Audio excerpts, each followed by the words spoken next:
Hello mga kapalaboy! Welcome back to my YouTube video. Ngayon, ipapakita ko sa inyo kung bakit ba mura itong 2024 Mitsubishi Triton 4x2 GLS Automatic Transmission. Pero bago ang lahat mga kapalaboy, tulungan nyo akong i-share at mag-subscribe na rin po kayo sa aking YouTube channel para updated po kayo sa other Mitsubishi happenings natin, other Mitsubishi promos, at other Mitsubishi units na parating ngayong taon. So guys, bakit ba mura itong Triton GLS 4x2 automatic? Siyempre, kung napapansin nyo, iba na yung design ng ating bumper. Ngayon, mapapansin nyo rin dito sa unit na to, naka-LED na po yung kanyang headlight at ibang klase yan. Tapos, LED na rin yung kanyang fog light po. Mamaya, ipapakita ko sa inyo kung gaano kalakas yung ilaw neto. At tapos, yung ano po pala niya, yung DRL, naka-LED na rin. Ngayon, bubuksan na natin yung kanyang ilaw. Uumpisa natin sa dim light. Ayan. Tapos, isusunod natin yung headlight niya. Ayan naman. Ngayon, the moment of truth, yung fog light. Ito. Ayan. Tapos, papakita natin kung gaano kalakas yung cut-off ng ilaw niya. Ayan guys, ang lakas. Maliwanag. Hindi mo na kailangan palitan yung headlight nito. Kasi, sulit ka na sa unit na to. So ngayon, mga kapalaboy, nandito tayo ngayon sa gilid. Papakita ko sa inyo yung antena ng ating Triton. Naka-pole type antena siya. Kaya in case na may pupuntahan kayong lugar na hindi nyo kabisado yung lugar, na pupuntahan nyo at iiwan nyo yung sasakyan, pwede nyo alisin yung antena na to. Deroscas lang kasi siya. Para hindi yung mawala yung antena natin. Ayan, tanggal na. Ngayon, ibabalik natin. So guys, ano pa ba yung bago dito sa Triton natin? Or sa Mitsubishi pickup natin? Kung napapansin nyo, yung grill niya, mas malaki na siya at mas mukhang maskulado ho. Compare po sa past or previous natin na pickup po. And then, sa naman po niya, sa radiator grill dito sa ibabaw, naka-debose po yung kanyang Mitsubishi na logo. Mitsubishi na pangalan. And then, hindi mawawala yung trademark natin na yung diamond logo ng Mitsubishi. At sa baba ng diamond logo ng Mitsubishi natin, or ng Mitsubishi logo, nandito po nakalocate yung kanyang isa sa mga camera para magamit natin yung camera 360. Nandito po siya, mga kapalaboy. Yung gulong ng ating Triton GLS 4x2 automatic, equipped na po siya ng 18-inch alloy rims. Ito po. Yung brake po niya sa harapan, naka-ventilated disc brake po siya. At tapos, sa likuran naman niya, naka-drum brake naman po. Then, mga kapalaboy, yung unit natin, equipped na siya ng keyless operating system. Kaya yung susi, kahit nasa bulsa nyo lang, or nakalagay sa bag nyo, pwede nyo siya i-open gamit yung button na nakalagay dito sa gilid. Tapos, yung unit na to, kapag nakalock yung sasakyan, nakatiklo po yung side mirror. At kung i-unlock naman natin siya, automatic magre-retract po yung mga side mirrors niya. Ayan. Nakabukas na. Then, equipped na rin po siya ng stepboard na kulay black. Tapos, may kulay gray na insert po yan. Para mas may contrast po yung kanyang stepboard. Ngayon, kung napapansin nyo guys, yung unit natin ng Triton, hindi nyo na kailangan bumili ng roll bar o ng styling bar, ng sports bar, kasi equipped na po siya. At may nakasulat pa dito na Mitsubishi dahil OEM po ito ng Mitsubishi mismo. Yan. Then, mga kapalaboy, pasok tayo sa loob ng unit. Ipapakita ko sa inyo kung ano-ano yung mga features na pwedeng magamit natin sa unit na to. So bago ang lahat, i-start po natin yung makina ng Triton. Ngayon, yung unit na to, equip po siya ng push button engine start. Gagawin ko lang, tatapakan ko lang yung preno. At tapos, pipindutin ko na isang beses yung kanyang push button engine start na nakalagay naman dito sa gitna ng ating console. Yan. So guys, yung unit na to, equip na po siya ng dual zone auto climate control with max cool button. Para po magamit natin yung or para yung max cool button na to para magamit natin or mapabilis natin yung paglamig ng cabin ng sasakyan. Para magamit pala natin yan, kailangan buksan muna natin yung aircon. At ngayon, set natin yung temperature na lang sa low. Ngayon, pipindutin ko na yung max cool para mabilis siyang lumamig. Yan. Maya-maya, lalakas po yung fan speed ng aircon natin. Tapos yung kanyang yung temperature naman niya, isa-set naman sa pinakamalamig. Yan, grabe ang init. Ang init sa labas, guys. Temperature sa labas, 33 degrees Celsius. Kasi makikita natin sa unit kung gaano kainit yung outside temperature. Yan. Naman tayo sa aircon. Guys, yung aircon ng Triton natin na GLS 4x2 automatic transmission, ano siya, naka dual zone auto climate control. Meaning po nun, pwede iset ni driver yung temperature sa side niya. Tapos si passenger naman, pwede niya iset yung temperature sa side niya para kung saan siya komportable. Ngayon, pwede rin nating isync para kung ano yung temperature na sinet ni driver, yun din po yung temperature na ilalabas doon sa passenger side. Tapos, meron din tayong ano dito, button para sa mode and auto climate control button para siya na mag-set ng fan speed once na-meet niya yung temperature na sinet natin. Guys, yung kinaganda pa ng Triton GLS automatic natin, equipped na po siya ng wireless charging. Kaya yung phone ko po na to na S24, ilalagay ko lang po dito. Yeah. Ayusin lang natin paglagay. Yan. Magcha-charge na po yan. Equipped na po yan ng quick charging po mga kapalaboy ha. Kaya mabilis din pong mag-full charge yung mga mobile device natin. Guys, ipapakita ko naman sa inyo yung head unit ng ating Triton. Triton natin, isa ito sa may malaking head unit sa Mitsubishi lineup.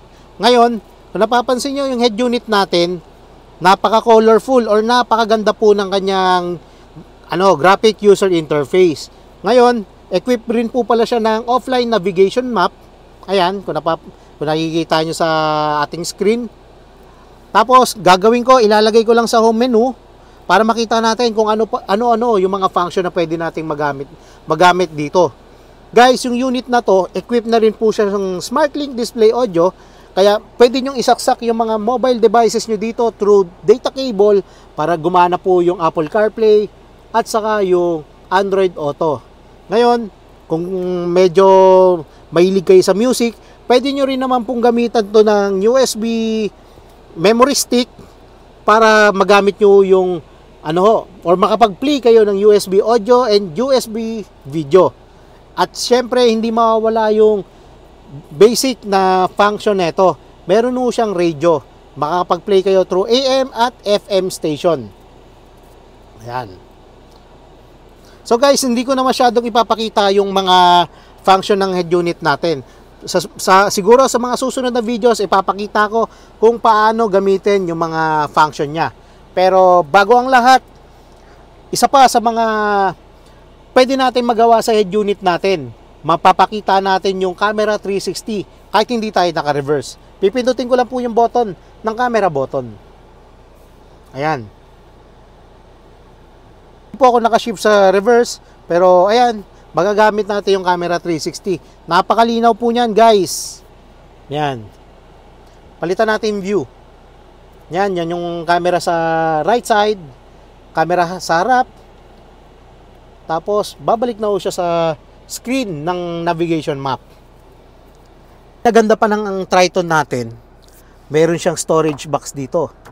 Pwede tayo maglagay ng mga phones or other items dyan. Tapos meron din dito na mas malaki. Dito nilalagay yung mga owner's manual niya or other documents po. At pwede natin ilock to guys. Pwede natin ilock. Pwede natin gamitan ng key slot dyan para malock po yung kanyang storage box po.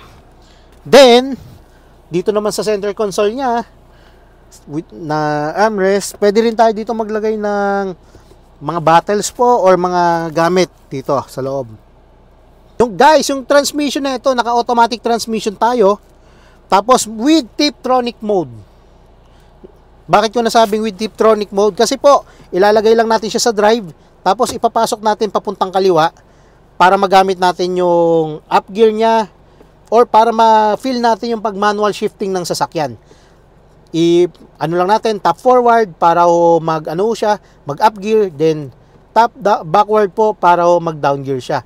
Makikita natin yung gear po niya, dito po siya nakalocate sa ating multi-information display. Ngayon, ibabalik natin sa drive mode. Ayan, isi-shift ko po sa neutral at tapos pabalik ng park. Ayan, ito pa yung natin, yung lock ng ating Triton, parang pole type siya. Yung may lumalabas po na, ayan, yung may lumalabas dyan sa gilid ng pintuan natin. Isa po yan sa mga safety features nito. Kasi para malaman natin kaagad kung nalock ba natin yung sasakyan or na-unlock po. Guys, hindi siya basta-basta nadudukot or nasusundot po. Kasi po, hindi natin to basta-basta madudukot kasi ang hirap po. Dumudulas lang yung pansungkit po dyan. Ngayon, para ma-lock natin yan or para ma-unlock mo natin yan, kailangan anuin natin tong door lever niya. Hatakin natin. Yan, para mag-unlock siya. Same with dyan sa passenger side or sa other doors po niya. Ngayon, nandito rin po pala yung mga nandito rin guys yung kanyang mga switches para sa side mirror controls. Ito po.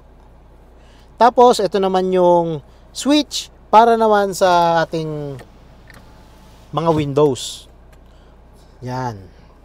Sarap gamitin nito guys. Saka napakadaling nito. Kasi yung upuan nito parang binobomba-bomba lang natin para umangat po siya. Tapos bombayin natin pababa para naman bumaba po yung upuan niya.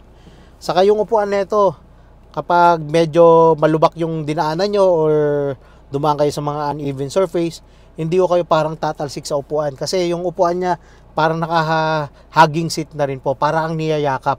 Kaya napaka-komportable talaga gamitin na itong Triton. So ngayon, guys, silipin natin yung second row. Papakita ko sa inyo kung ano ba yung meron dito sa likod natin. Tara! Sa second row seat, sa likod ng ating center console panel po, nandito po nakalagay yung dalawang charging port po. Isang pang Type A at isang pang Type C. Ngayon, kung meron no tayong mga other devices po na gagamitan nyo ng 12 volts socket, dito po pwede nyo siyang isaksak. Yan. Then guys, kinaganda pa ng unit na to, si passenger pwede maglagay ng phone dito. Ayan lalagay lang niya yung phone dyan. Tapos dito pwede maglagay ng kung ano-ano, like tickets or mga tawag dito mga basura na papel, pwedeng ilagay dyan para after ng biyahe pwede niyang kunin saka itapon. Tapos guys, dyan po sa kanyang gilid pwede po tayo maglagay dyan ng ng mga cup, kasi meron po siyang dyan, cup holder or bottle holder po. Tapos, dito rin naman sa gitna, may armrest console siya. Ayan. With cup holder din. So, napakaganda gamitin na ito. Alam nyo guys, kung bakit merong cup holder dito, kasi hindi masyado matagtag to kapag ginamit natin sa biyahe. Basta, subok ko na to. Kasi, may Triton din po kami sa bahay. Ay, may rin po kami sa bahay.